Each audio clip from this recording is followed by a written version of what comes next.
Bueno, buenas tardes.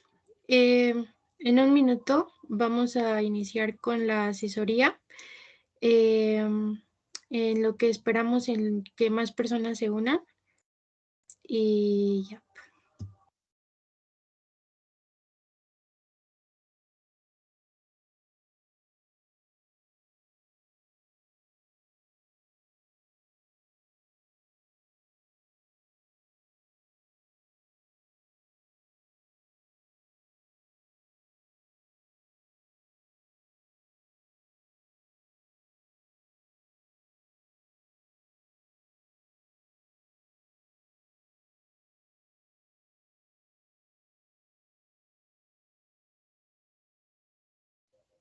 Ok, bueno, creo que ya estamos todos, así que vamos a comenzar con nuestra asesoría, que es de anticuerpos, ¿ok?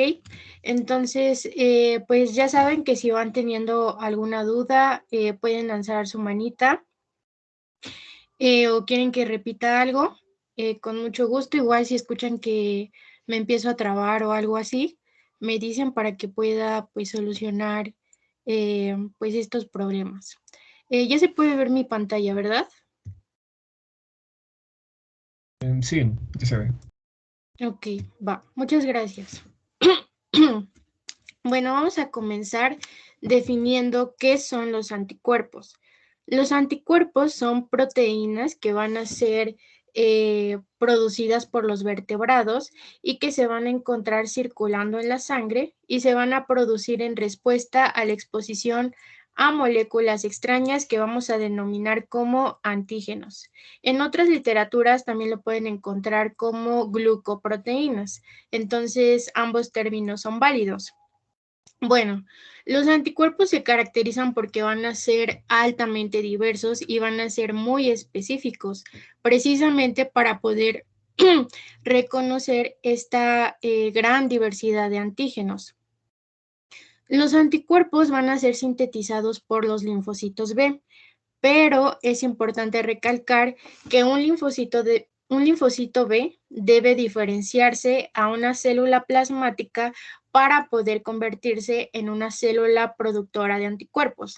Entonces, como tal, la célula que va a producir los anticuerpos va a ser la célula plasmática. A lo largo de la asesoría vamos a ver esta parte más a fondo. Los anticuerpos los podemos encontrar de manera soluble o los podemos encontrar unidos a la membrana de los linfocitos B. Cuando los encontramos de manera soluble, los podemos encontrar en sangre, también en secreciones mucosas y en el líquido intersticial.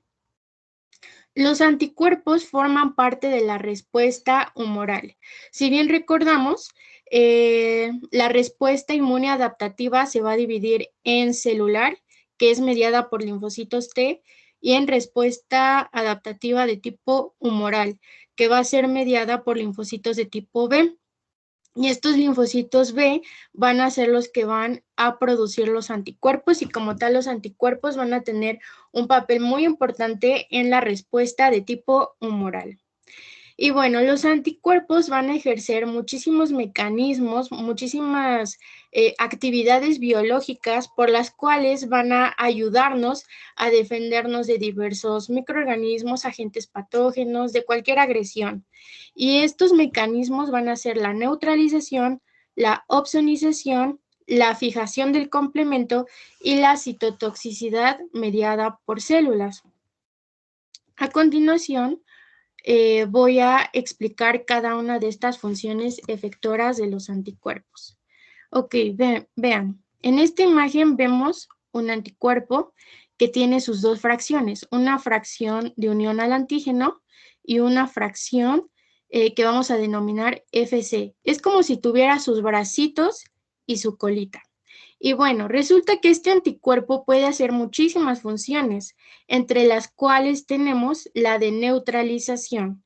¿A qué me refiero con esto? Bueno, resulta que muchos microorganismos, ya sean virus, bacterias, usan proteínas o ciertas moléculas en su estructura para poder introducirse a nuestras células y de esta manera poder infectarlas. Bueno, los anticuerpos aquí van a neutralizarlos para impedir que esto suceda. ¿Cómo lo van a hacer? Bueno, se van a unir a estas moléculas o a estas proteínas y de esta manera van a enmascarar al microorganismo y de esta manera impiden que pueda internalizarse en nuestras células e infectarlas. Ahora, la otra función efectora es la de opsonización. ¿Esto cómo va a suceder? Bueno, imaginemos, acá tenemos una bacteria, ¿ok? Y esta bacteria va a ser rodeada por los anticuerpos van a llegar y se van a unir a la bacteria y la van a marcar, es decir, le van a decir a las células de nuestro sistema inmune, pues que aquí hay algo extraño, hay algo raro.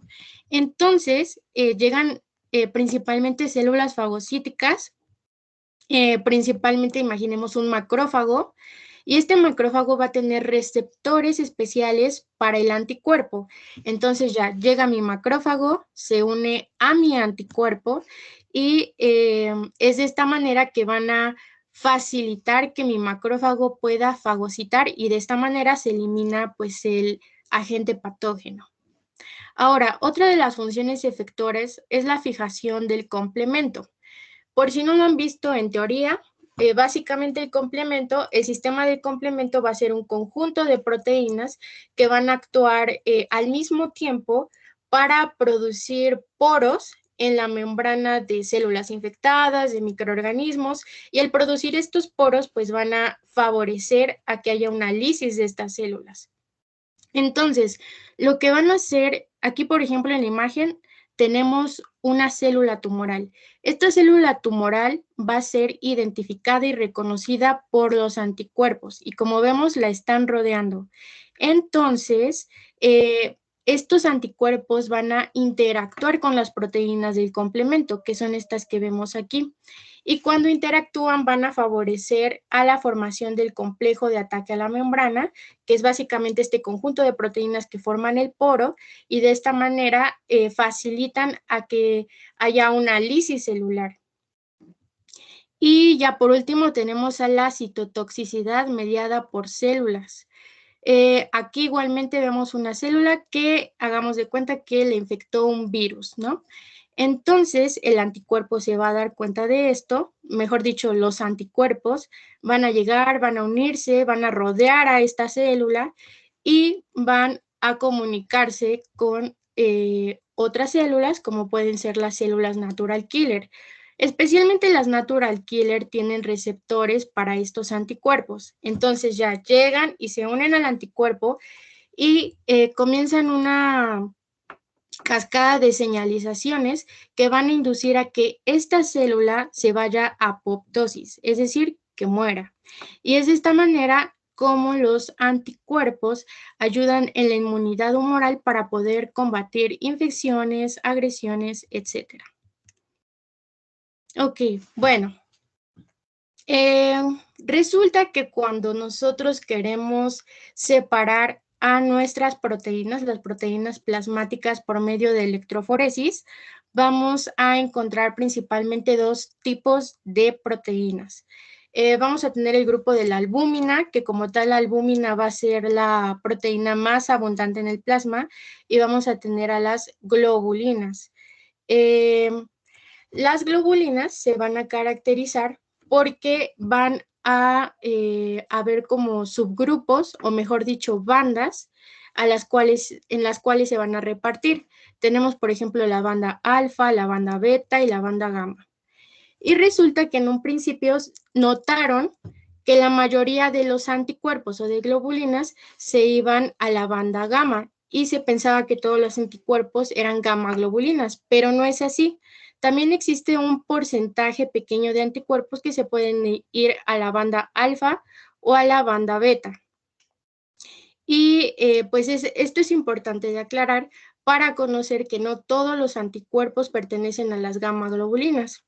Entonces, mejor dicho, para referirnos a todas aquellas globulinas o proteínas que van a tener un papel importante en la respuesta inmunológica, vamos a usar el término de inmunoglobulinas. Pero, ojo, acá tampoco debemos de confundirnos, porque vamos a encontrar mucha gente o incluso algunos libros que nos puedan decir que una inmunoglobulina y un anticuerpo pues es lo mismo. Y no, una inmunoglobulina y un anticuerpo no es lo mismo, no son sinónimos. Vamos a aclarar este punto porque resulta que un dominio de inmunoglobulina va a estar compuesto por dos series antiparalelas de hélices beta que van a estar unidas por un enlace disulfuro, como lo podemos ver en esta imagen. Acá podemos ver a las cadenas hélices beta, ¿ok? Pero resulta que no solamente los anticuerpos van a tener este dominio de inmunoglobulina. En nuestro organismo van a haber más moléculas que van a tener este mismo dominio de inmunoglobulina, como cuáles receptores de las células, por ejemplo, el receptor de los linfocitos T, también ciertas moléculas del complejo de histocompatibilidad, también moléculas de adhesión, es decir, que van a compartir esta estructura. Y entre estos también tenemos a los anticuerpos.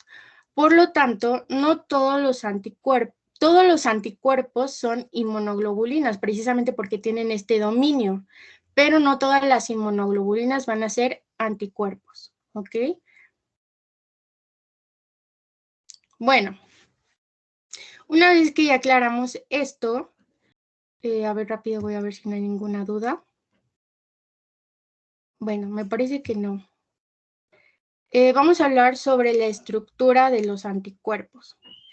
Bueno, vamos a tener una gran diversidad de moléculas de anticuerpos, pero resulta que todos van a compartir una unidad estructural básica, es decir, que van a tener ciertas características en común. De este lado vemos una molécula de anticuerpo y vamos a ver que va a estar compuesta por dos cadenas ligeras, que son estas, espero que puedan ver mi cursor, que en la imagen nos las ponen de color amarillo.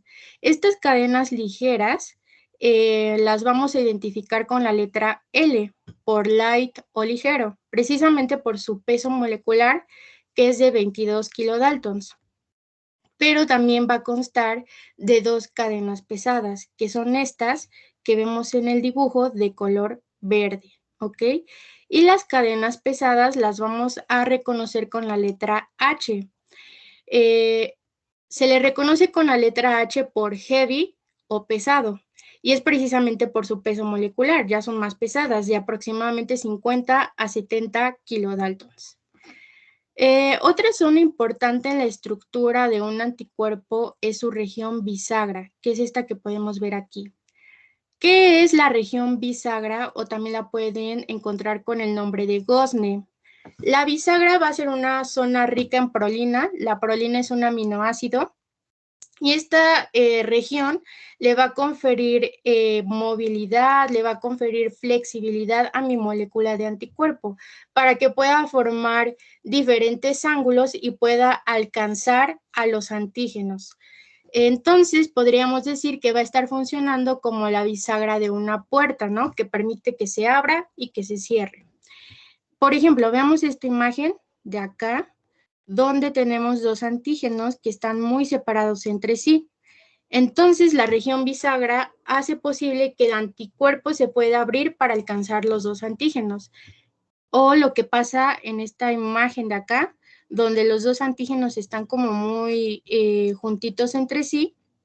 Bueno, precisamente la región bisagra también va a permitir que el anticuerpo pueda cerrar sus bracitos, por así decirlo, y pues de esta manera alcanzar a los antígenos. Entonces yo aquí me imagino más o menos al anticuerpo como si fueran unas tijeras. Hagamos de cuenta que aquí están las tijeras, estos son los bracitos del anticuerpo y esta zona donde está el tornillo que le da como movilidad a la tijera va a ser precisamente la zona de bisagra que le va a conferir movilidad y flexibilidad. Y bueno, resulta que antes no se conocía muy bien cómo era la estructura de un anticuerpo. Entonces, para esto se usaron enzimas que destruyeran a la molécula del anticuerpo o que la dividieran, mejor dicho, y de esta manera pudiesen ver pues cada parte del anticuerpo. Las enzimas que se usaron fue principalmente la papaína, y la papaína me partía así a mi anticuerpo y me quedaban dos fragmentos. Un fragmento que denominaron FAF, que son como tal los bracitos de mi anticuerpo y que son importantes porque va a ser en esta zona donde mi anticuerpo se va a unir a los antígenos y mi fracción FC o fracción cristalizable, porque vieron que a bajas temperaturas, pues esta fracción se cristalizaba. La fracción FC también tiene un papel importante en la molécula del anticuerpo, ya que le va a dar, va a determinar el isotipo y aparte le va a conferir ciertas actividades biológicas. Otra enzima que se usó fue la pepsina, pero esta me partía el anticuerpo así como transversalmente y me dejaba a los bracitos de mi anticuerpo separados y como tal a la fracción cristalizable pues la deshacía. ¿Ok? Pero es de esta manera como se pudo conocer la estructura del anticuerpo y que se dividía en una fracción FAF o fracción de unión al antígeno y en una fracción cristalizable. Y bueno, continuando con la estructura del anticuerpo, hablábamos sobre los dominios de inmunoglobulina. Y ustedes se preguntarán, bueno, ¿qué es un dominio de inmunoglobulina? Veamos esta imagen donde vemos cómo el anticuerpo está conformado como por estas estructuras globulares que tienen como forma de C. Bueno, resulta que cada una de estas estructuras se le denomina dominio y este dominio va a tener esta forma característica que va a ser una secuencia de aminoácidos y que va a estar conformando precisamente a la molécula de mi anticuerpo. Los dominios de inmunoglobulina se van a unir por medio de enlaces disulfuro y estos enlaces disulfuro le van a dar y le van a conferir movilidad y estabilidad a mi molécula de anticuerpo. Resulta que vamos a tener dominios variables y dominios constantes, tanto en las cadenas ligeras como en las cadenas pesadas. ¿Por qué se les denomina dominios variables? Bueno, resulta que si comparamos una molécula de anticuerpo con otros anticuerpos, pues precisamente estas zonas van a variar muchísimo. O sea, los aminoácidos van a cambiar. Entonces, por eso se les denomina dominios variables. Pero, ¿por qué se les denomina a los otros dominios constantes? Bueno, por la misma razón, si comparamos varias moléculas de anticuerpo, pues estos aminoácidos que conforman los dominios constantes, pues no van a cambiar mucho entre sí, o sea, van a ser realmente muy similares. Entonces, por eso se les llama dominios constantes.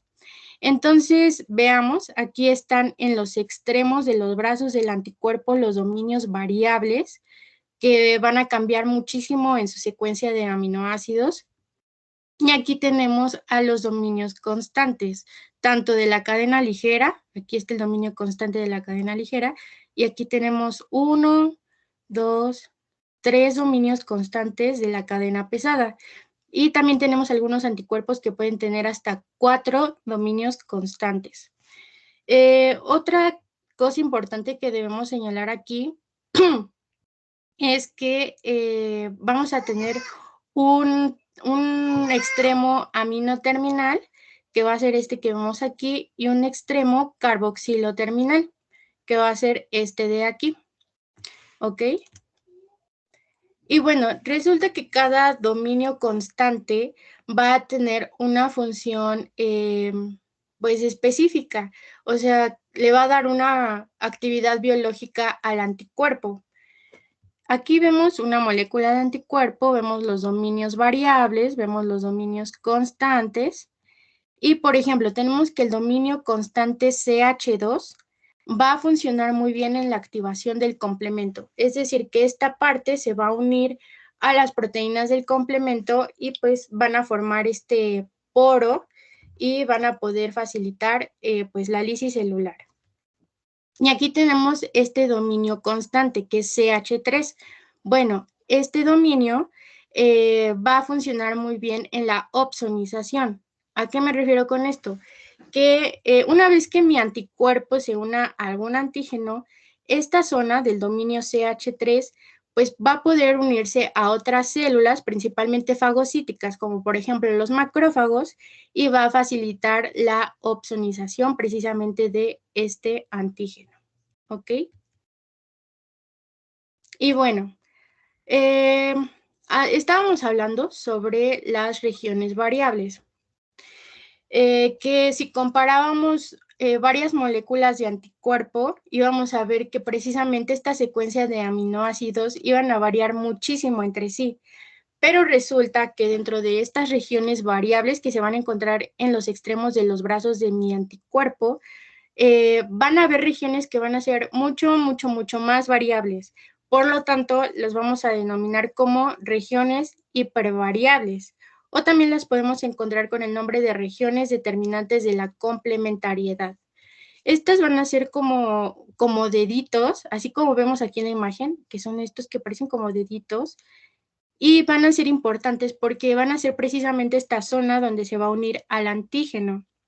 Entonces vamos a tener tres regiones hipervariables de la cadena ligera, 1, 2, 3, y tres regiones variables de la cadena pesada. Y cada región determinante de la complementariedad, o también llamadas regiones hipervariables, van a constar de aproximadamente 10 aminoácidos. Ahora, aquí lo interesante es por qué precisamente estas zonas deben de variar tanto, porque son hipervariables. Bueno, resulta que como ya lo hemos visto a lo largo de la asesoría, es precisamente en esta zona donde se va a unir a los antígenos. Entonces, como ustedes saben, hay una gran variedad de antígenos. Pueden ser virus, bacterias, o sea, muchísimos microorganismos y que van a tener estructuras diferentes. Entonces, el sistema inmune debe ingeniárselas para poder reconocer con eficacia esta gran variedad de antígenos. Es por eso que va a cambiar estas zonas de secuencias de aminoácidos para que puedan interactuar bien con el antígeno. Y esto precisamente le va a conferir más especificidad a los anticuerpos. Por ejemplo, aquí tenemos un anticuerpo, una molécula de anticuerpo, y hagamos de cuenta que aquí le hacemos zoom, como que le hacemos un acercamiento. Y ya, aquí podemos ver en el acercamiento las regiones hipervariables o determinantes de la complementariedad.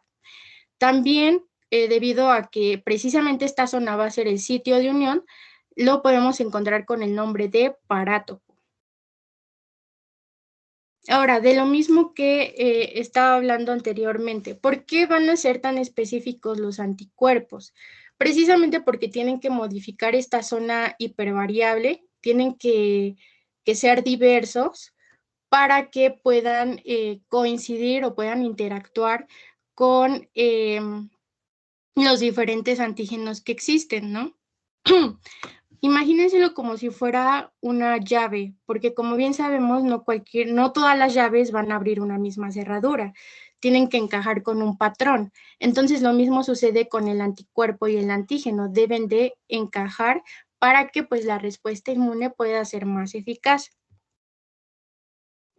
Y bueno, ya una vez que hablamos sobre las regiones variables, vamos a hablar sobre las regiones constantes, porque como les decía, también van a tener una actividad biológica importante en la molécula del anticuerpo. Bueno, como podemos ver en esta imagen, las regiones constantes se van a encontrar de forma paralela. Por ejemplo, aquí vemos a la región constante de la cadena ligera que está paralela a la región constante de la cadena pesada. Igualmente aquí vemos CH2, está paralela a CH2, CH3 a CH3 y en el caso de aquellos anticuerpos que tengan CH4, igual se va a encontrar de forma paralela a CH4. Algo que debemos destacar de esta molécula es que se van a encontrar unidos covalentemente por medio de enlaces disulfuro y estos enlaces disulfuro van a permitir que precisamente mi anticuerpo tenga esta forma y le va a dar estabilidad. Ahora, como lo hemos venido comentando a lo largo de la asesoría, los anticuerpos también tienen esta capacidad de poder unirse a las membranas celulares, ¿no? Entonces, resulta que aquí en su extremo carboxilo terminal, que es como la colita de mi anticuerpo, va a tener una zona que va a ser hidrófila. Esta zona va a ser extracelular, o sea, como tal no va a estar en las células.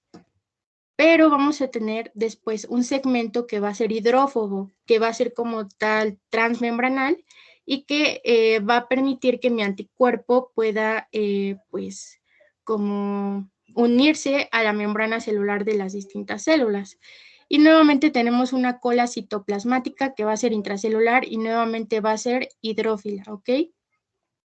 Esto es importante conocerlo, que es hidrófilo, hidrófobo, hidrófilo, porque precisamente esta estructura va a ser lo que le va a conferir a mi anticuerpo la capacidad de que pueda unirse a las membranas celulares.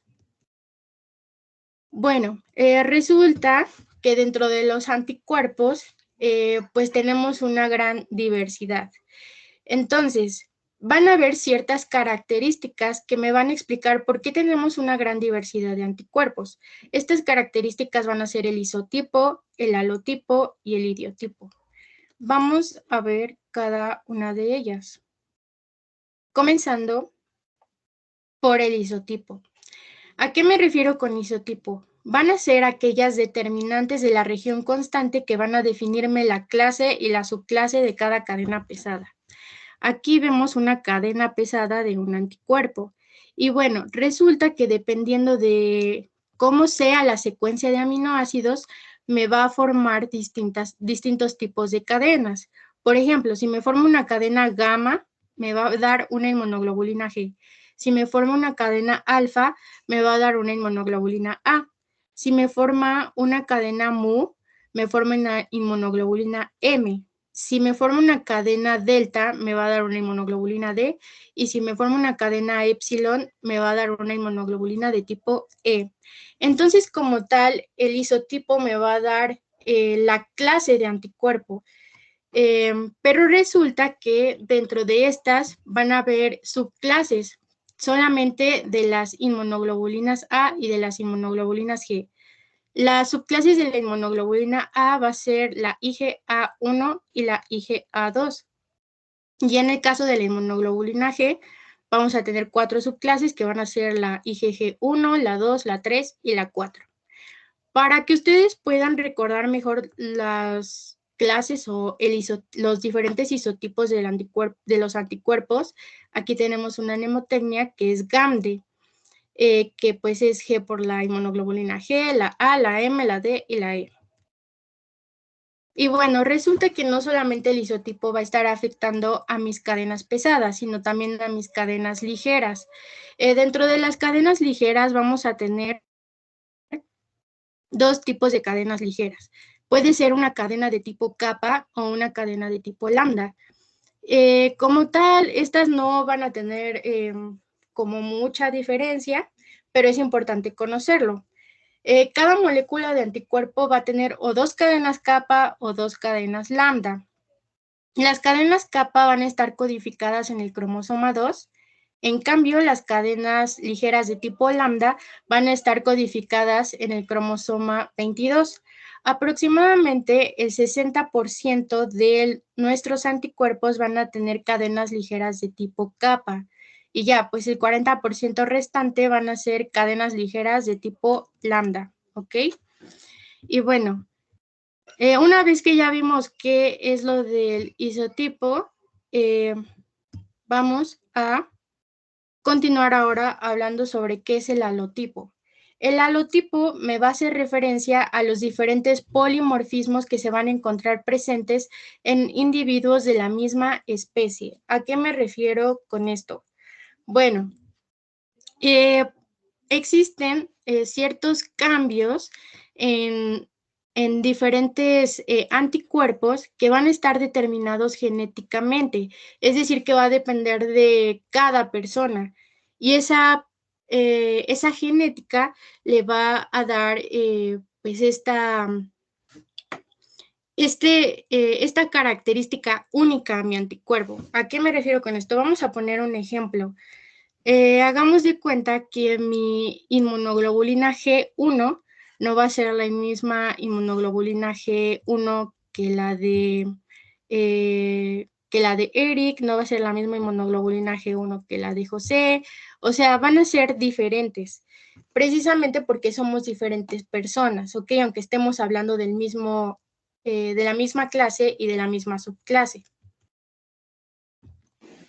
Y ya cuando hablamos del idiotipo, aquí me voy a referir a las variantes antigénicas que van a ser características de cada anticuerpo, de cada inmunoglobulina en una misma persona.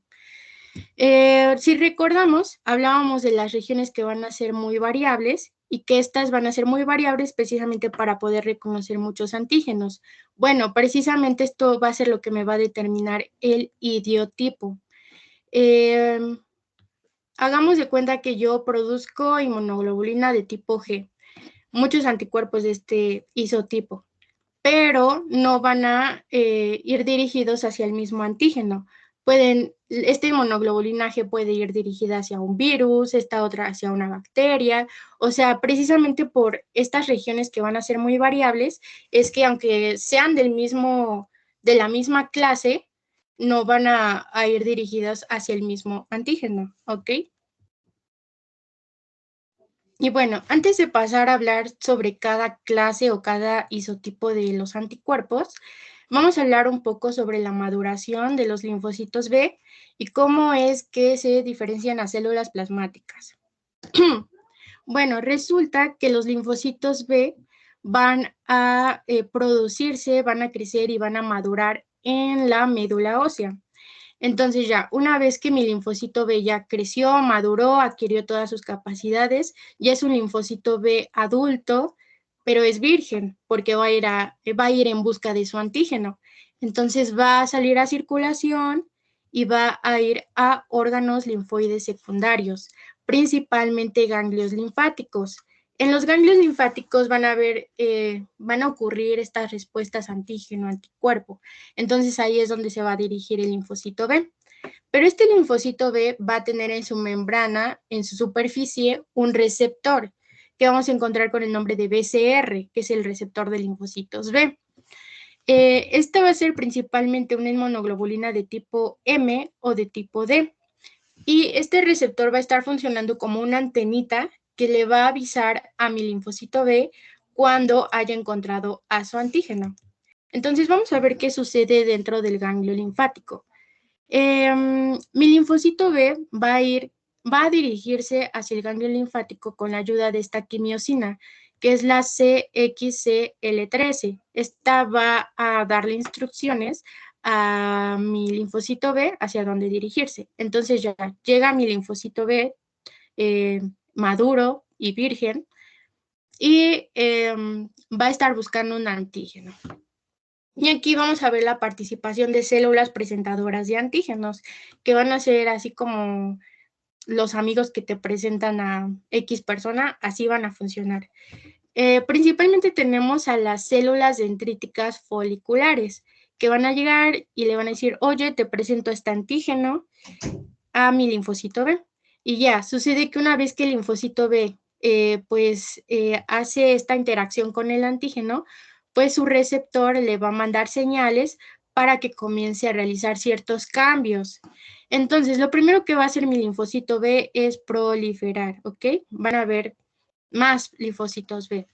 Y posteriormente va a haber hipermutación somática. ¿A qué me refiero con esto?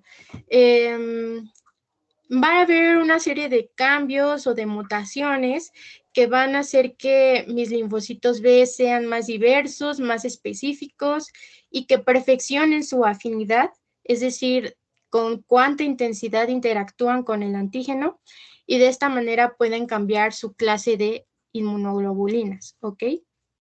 Entonces, mis linfocitos B van a convertirse a células plasmáticas, que son más o menos así.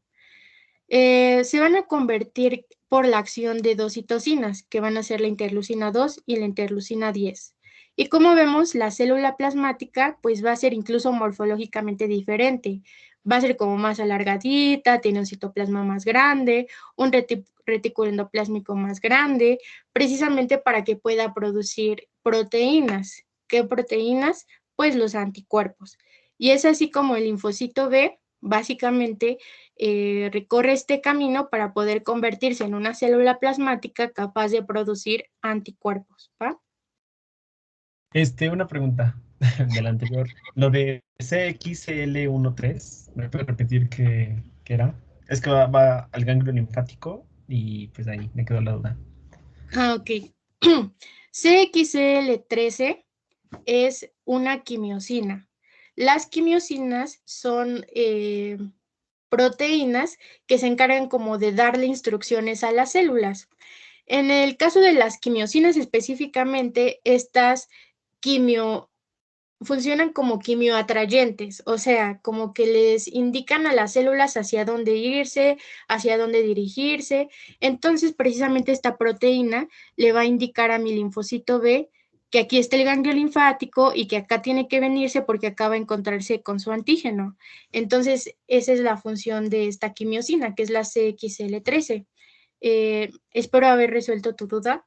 ¿Sí quedó claro? Sí, todo claro. Muchas gracias. Va. Bueno, entonces continuamos.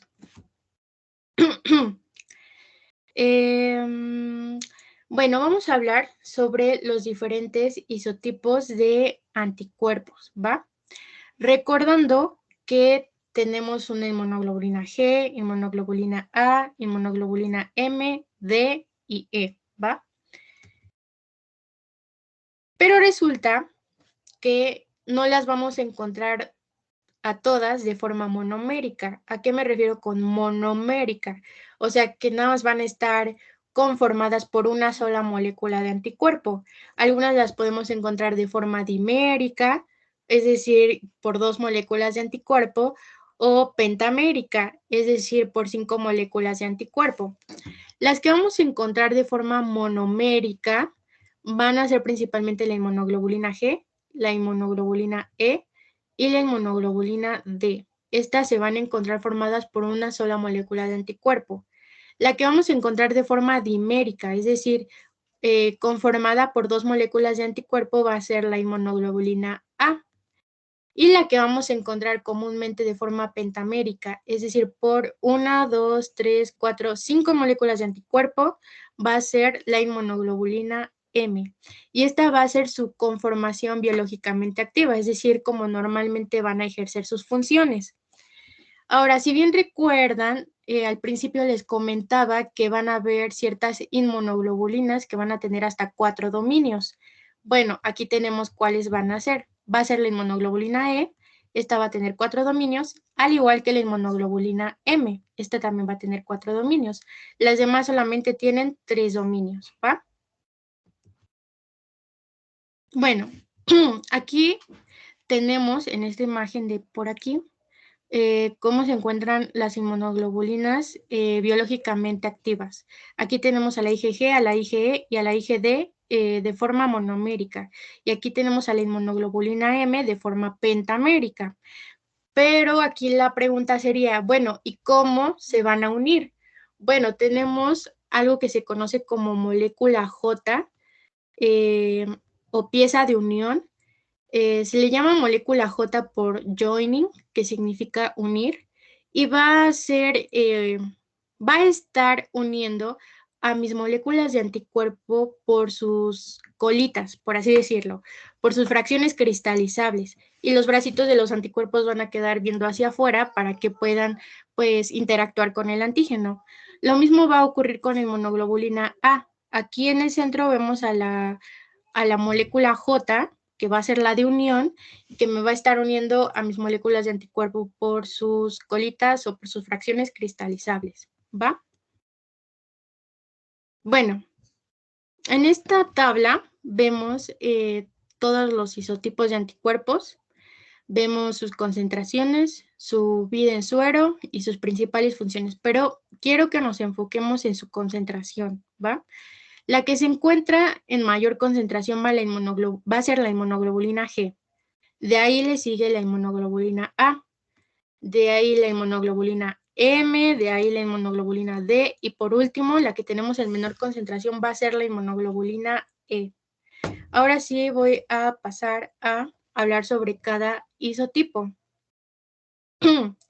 Comenzando por la inmunoglobulina G. Esta se va a encontrar aproximadamente en un 80% del total de inmunoglobulinas circulantes, es decir, que va a ser la más abundante. Su concentración media va a ser de 700 a 1800 miligramos sobre 100 mililitros y su vida media en plasma va a ser de 15 a 20 días. La inmunoglobulina G se caracteriza porque va a ser como el anticuerpo protagonista durante la respuesta secundaria en una infección, ¿ok? A ver, permítanme tantito.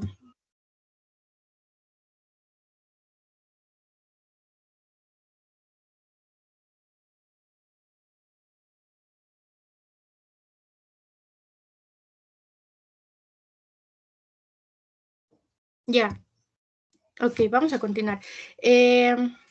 Bueno, estábamos diciendo que la inmunoglobulina G se va a caracterizar porque va a tener subclases. Vamos a tener 4 subclases y cada subclase va a tener una función específica.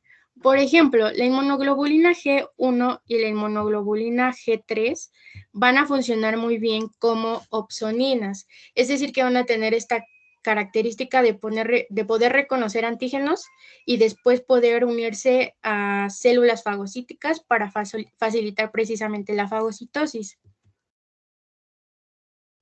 Otra de las funciones de la inmunoglobulina G es que tiene la capacidad de activar el complemento, principalmente por la vía clásica. Principalmente la inmunoglobulina G3 va a ser la que va a tener más esta función, después la inmunoglobulina G1 en menor cantidad y ya por último la inmunoglobulina G2. Como tal, la inmunoglobulina G4 no va a tener esta capacidad de interactuar con las proteínas del complemento. Y otra característica súper importante de la inmunoglobulina G es que va a ser la única inmunoglobulina que va a tener la capacidad de atravesar la barrera placentaria. ¿Cómo va a suceder esto? Esto va a ser gracias a un receptor. Este receptor que se conoce como receptor de la fracción cristalizable neonatal o FcRn. Este receptor se va a encontrar en las células del trofoblasto, que está aquí. Vemos aquí este receptor que lo vemos de color verdecito. Y precisamente este receptor va a interactuar con mi inmunoglobulina G para que pueda cruzar de la circulación materna a la circulación, de la circulación materna a la circulación fetal.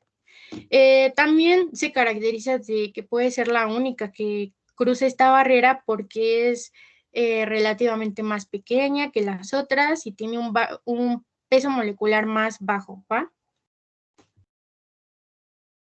Ahora, hablando de la inmunoglobulina A, esta se va a encontrar en un 10 al 15%. Su concentración media va a ser de 150 a 200 miligramos por 100 mililitros. Su vida media ya va a ser un poco más corta, de 4 a 5 días, y vamos a tener dos subclases, la inmunoglobulina A1 y la inmunoglobulina A2.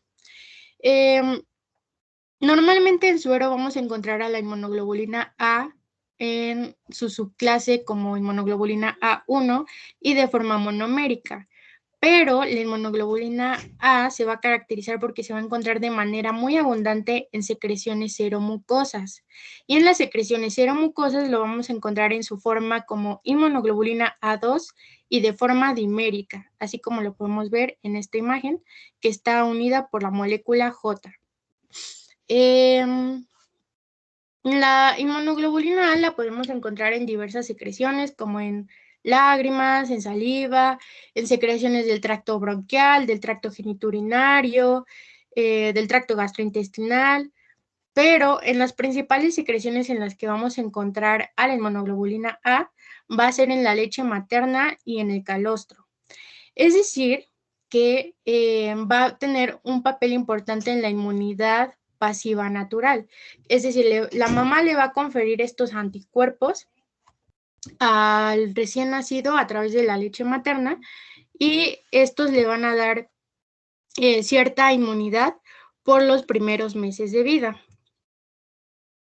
Entonces, como veíamos en la imagen anterior, las vamos a encontrar principalmente en su forma dimérica, es decir, unidas cola con cola. Pero resulta que la inmunoglobulina A se va a encontrar principalmente en epitelios. Por lo tanto, al inicio se va a encontrar en la lámina propia, que está como por debajo de los epitelios, y por lo tanto, para que pueda ser secretada, tiene que atravesar pues precisamente a las células epiteliales. Ahora, ¿cómo es que lo va a hacer? Bueno, esto va a ser gracias a un receptor, que es el receptor de inmunoglobulinas poliméricas, o lo pueden encontrar con este nombre de poli-IG. Este receptor va a ayudar a mi inmunoglobulina a que pueda cruzar a las células epiteliales y pueda secretarse como una inmunoglobulina que ha llegado a la superficie luminal. Por lo tanto, la inmunoglobulina A se va a encontrar principalmente en las puertas de entrada de nuestro organismo, es decir, donde normalmente entran los agentes patógenos para causarnos alguna infección, ahí se va a encontrar la inmunoglobulina A como primera línea de defensa. También va a ejercer un papel muy importante en la microbiota comensal, es decir, va a estar distinguiendo cuáles bacterias van a ser parte de nuestra microbiota y cuáles vienen del exterior. Entonces tiene un papel muy importante. También neutralizan diversas toxinas y previenen infecciones.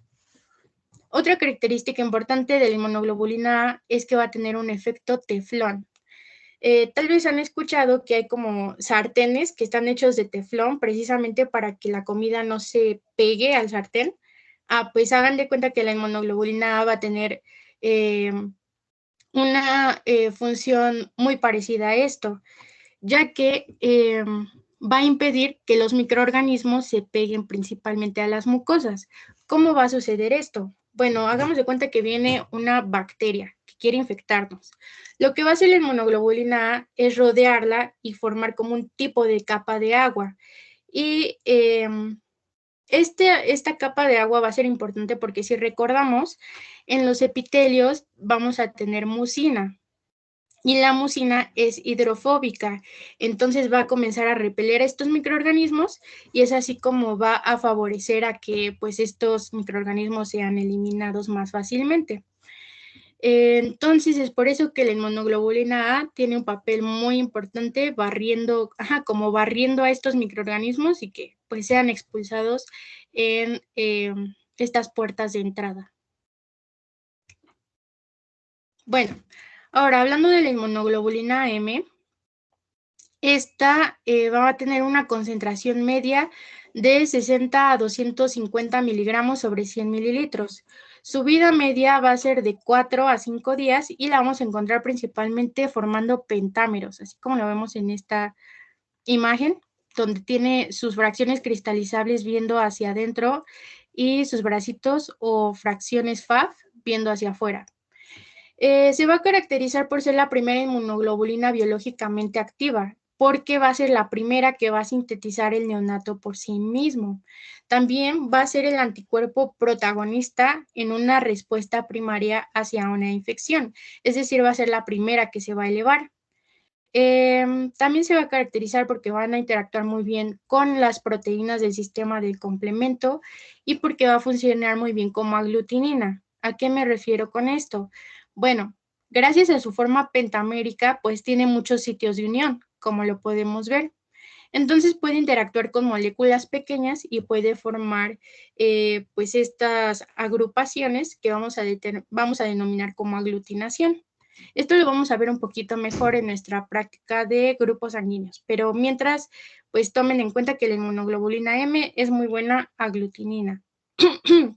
Y también está confinada al torrente sanguíneo, por lo que en infecciones donde las bacterias o los virus ya hayan pasado a la sangre, pues esta va a funcionar muy bien contra estas infecciones.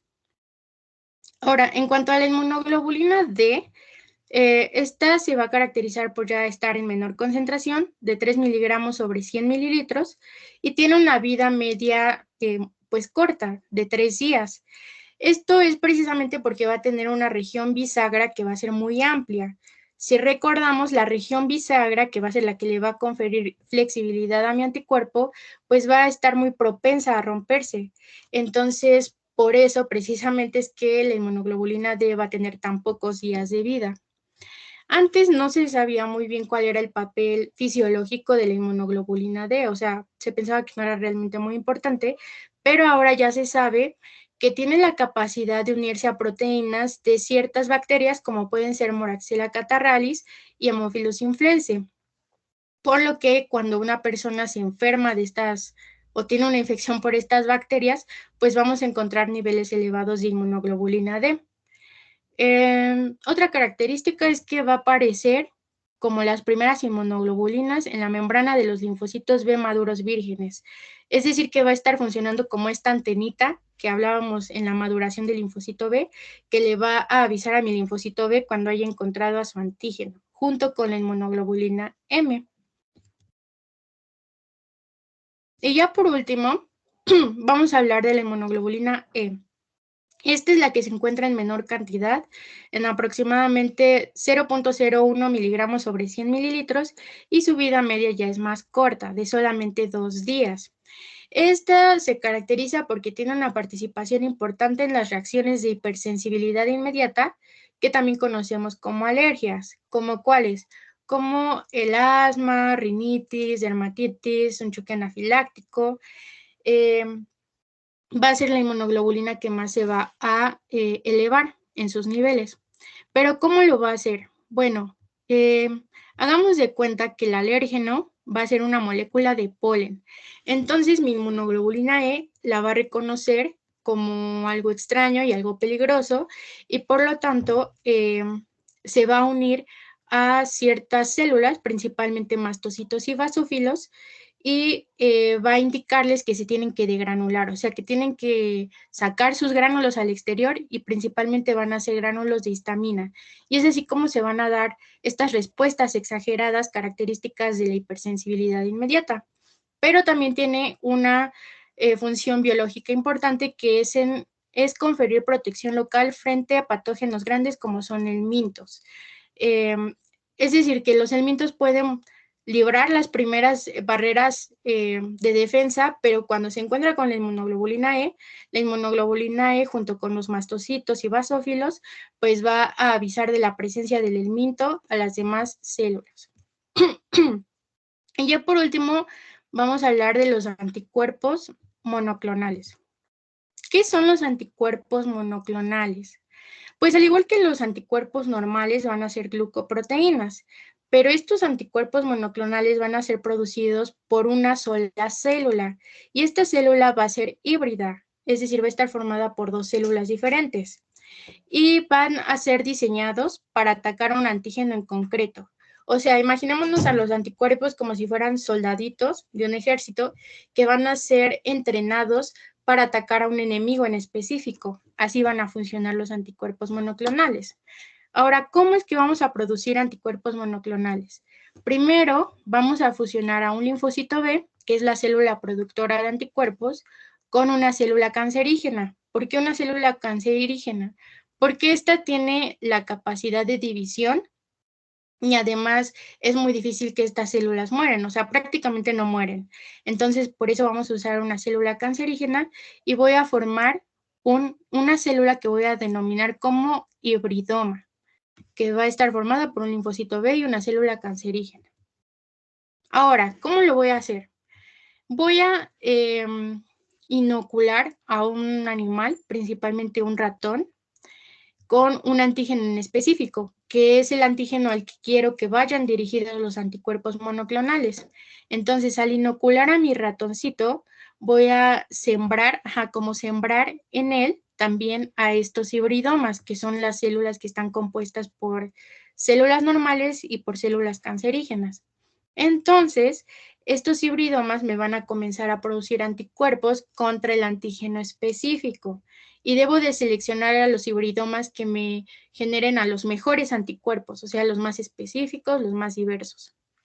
Y es así como estos anticuerpos monoclonales van a ir dirigidos hacia un antígeno en específico. Ahora ustedes se preguntarán, y bueno, ¿para qué me pueden servir estos anticuerpos monoclonales? Realmente tienen muchísimos usos, como poder identificar marcadores fenotípicos de diversos tipos celulares. Por ejemplo, si quiero conocer una población de linfocitos T, recordemos que los linfocitos T tienen como un marcador el CD4. Entonces los anticuerpos monoclonales van a ir a buscar ese CD4 y me van a indicar cuáles son los linfocitos T. También me pueden servir en inmunodiagnóstico, por ejemplo, lo vamos a ver en una práctica, en la de grupos sanguíneos, que en nuestros glóbulos rojos hay ciertas moléculas que me van a indicar el grupo sanguíneo de una persona. Bueno, los anticuerpos monoclonales van a ir a buscar estas moléculas y me van a decir el grupo sanguíneo de una persona. También son importantes en la identificación de tumores, ya que los tumores expresan diferentes moléculas que las células normales, entonces por medio de inmunohistoquímica, inmunofluorescencia, me van a ayudar a identificar un tumor. Y también en el tratamiento de diversas enfermedades, por ejemplo, en la artritis reumatoide, los linfocitos B tienen un papel importante en el desarrollo de la enfermedad. Entonces, los anticuerpos monoclonales van a ir a buscar estos linfocitos B y van a impedir que sigan proliferando, que sigan causando daño. Ahora vamos a tener diferentes tipos de anticuerpos monoclonales, porque pueden provenir de células humanas o de células de animales. Si es 100% animal, lo vamos a denominar como murino. Si tiene 65% de humano y el otro 35% de animal, va a ser quimérico. Si es en un 90% humano, va a ser humanizado, y ya cuando es 100% de origen de células humanas, pues va a ser un anticuerpo monoclonal humano. Ahora, rápidamente vamos a hablar de la nomenclatura de los anticuerpos monoclonales, ya que vamos a dividir el nombre de estos anticuerpos monoclonales en sílabas y dependiendo de sus características le vamos a dar un nombre. Por ejemplo, aquí tenemos al cetuximab. La primera sílaba se la va a dar la persona que fabricó este anticuerpo monoclonal, o sea, como él quiera. La segunda sílaba se le va a dar de acuerdo al tipo de diana. Por ejemplo, si va a ir dirigida hacia un tumor, le voy a poner tú. Si va a ir hacia alguna célula del sistema inmune, va a llamarse li. Si va a ir dirigido hacia bacterias, le voy a poner va, y así sucesivamente. Ya la siguiente sílaba se le va a dar de acuerdo al origen, o sea, si es de células humanas, de células animales o combinado. Y ya la última sílaba se la voy a dar dependiendo del tipo de anticuerpo monoclonal, del tipo de anticuerpos que sean, porque si van dirigidos solamente hacia un antígeno en específico, le voy a poner anticuerpo monoclonal y le voy a poner la sílaba MAP. Pero si va dirigida hacia varios antígenos, va a ser un anticuerpo policlonal y le voy a poner la sílaba PAP. Y es así como le vamos a dar el nombre a los anticuerpos monoclonales, ¿va? Y bueno, esto sería todo de la práctica. Muchas gracias por su atención. No sé si alguien tenga alguna duda.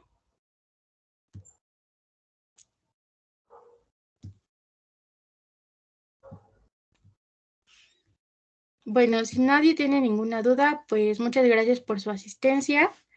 Y pues ya, esto sería todo por el día de hoy.